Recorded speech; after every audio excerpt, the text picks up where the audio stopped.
Na predvečer državnega praznika ste se udeležili te prireditve v javnem podjetju Komunala Kranj, pravzaprav nove pridobitve Žužu hotela.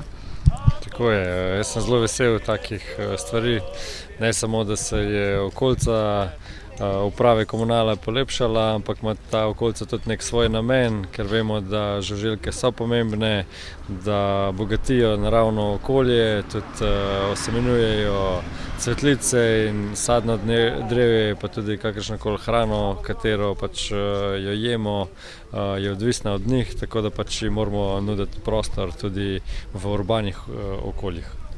Mestna občina Kranj je lastnica javnega podjetja Komunala, v njo so vključene še ostalih 7 občin z gorenjskega konca in seveda vsi skupaj strmite za boljše okolje, za trajnostni razvoj.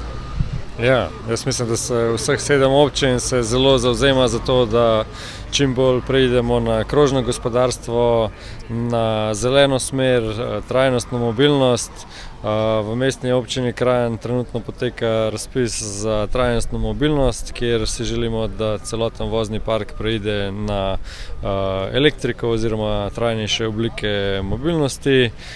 Zavzemamo se za čim več zelenih streh, tako imenovanih, od osnovnih šol, kjer bomo kmalu postavljali na osnovni šoli Staneta Žagarja, potem na Centru trajnostne mobilnosti na Planini, pa konec koncev tudi na Centru za starejše občane, tudi na Planini 1.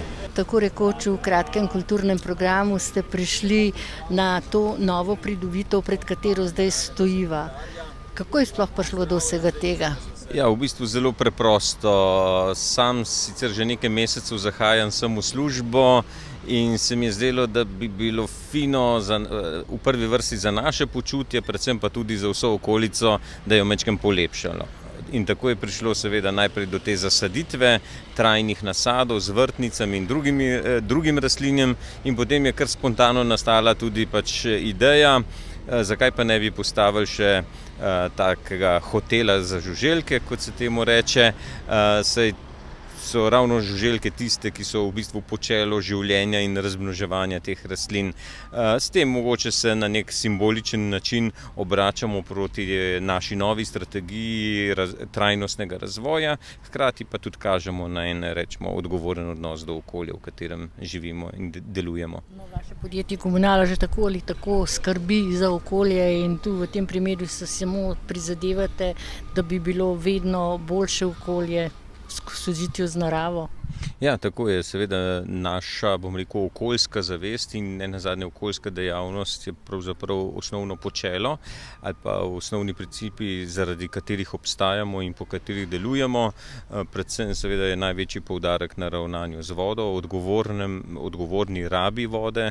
Seveda mi predtem poskrbimo za njen zajem, distribucijo, potem pa, ko je ta voda uporabljena, seveda moramo poskrbeti tudi, da jo primerno obdelamo, očistimo in jo tudi v največji možni meri vrnemo nazaj v naravo, od kjer izhaja. Nekaj podobnega pa seveda tudi na področju odpadkov, kjer nismo samo zbiralec in obdelovalec odpadkov, ampak predvsem poskušamo z svojo promocijo in načini vplivati na to, da odpadka seveda sploh ne bi prišlo, oziroma če že mora priti, da pride v čim manjših količinah. 24. junij je že tako ali tako najkrajši dan na svetu, res pravijo se dan obes in pa tako rekoč pripravili ste tudi en tak simpatičen program na predvečer tega državnega praznika. Ja, pravzaprav z včerajšnjega na današnji dan je bila kresna noč, danes je kresni dan, najdaljši dan v letu, zdaj se nam pa počasi približuje jesen, čeprav smo praktično v prvih dneh poletja, ko se dan krajša. Hkrati je to predvečer našega državnega praznika in na nek način, bom rekel, tako tudi vstopamo v to poletno obdobje, ki je zaznamovano seveda, kar se naših dejavnosti tiče, tudi z nekoliko povečanim obsegom dela. Kljub temu, da je poletje, po drugi strani se pa seveda vsi po svoje veselimo tudi dopustov, ki smo si jih zaslužili. Vi sodelujete z javnim podjetjem Komunalo že za uporabo ponovne rabe. Tokrat se to sodelovanje samo še nagrajuje in to ste izdelali vi, tale čudovit Žužo hotel. Kako je sploh prišlo do tega?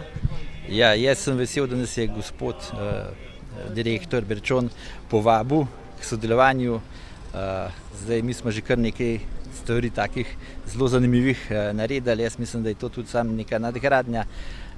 Tako da, ja, tukaj smo se odločili skupaj, da naredimo ta hotel iz predmetov ponovne rabe. To se pravi, vse te stvari, ki so vgrajene v ta hotel, so bile že nekoč del neke druge zgodbe, že nekje so imele neko funkcijo in so jo odslužile. Tako da, ja, to mislim, da je, rekel, tako zelo inovativna zadeva. Tudi, rekel, vsi ti izdelki, vsi ti predmeti, ki so noter, so bili ali nabrani ali pa pobrani iz deponije, oziroma to ogrodje je iz lesa, ki smo ga pridobili po obnovi gospodarskega poslopja v Pristavi. To se pravi, mi nobene stvari ne zavržemo, skušamo ponovno uporabiti in da to služi še naprej svojemu namenu. Je bila to vaša ideja, kakšna oblika bo tega hotela? Ja, ideja je ideja mojih sodelavcev, moram reči, da so zelo pridni pa kreativni. Izhaja pa iz konteksta kozolca, toplarja, ker toplar ima približno noter tako obliko, kot tukaj vidite, tako da izhajali smo iz tega konteksta gorenjskega toplarja.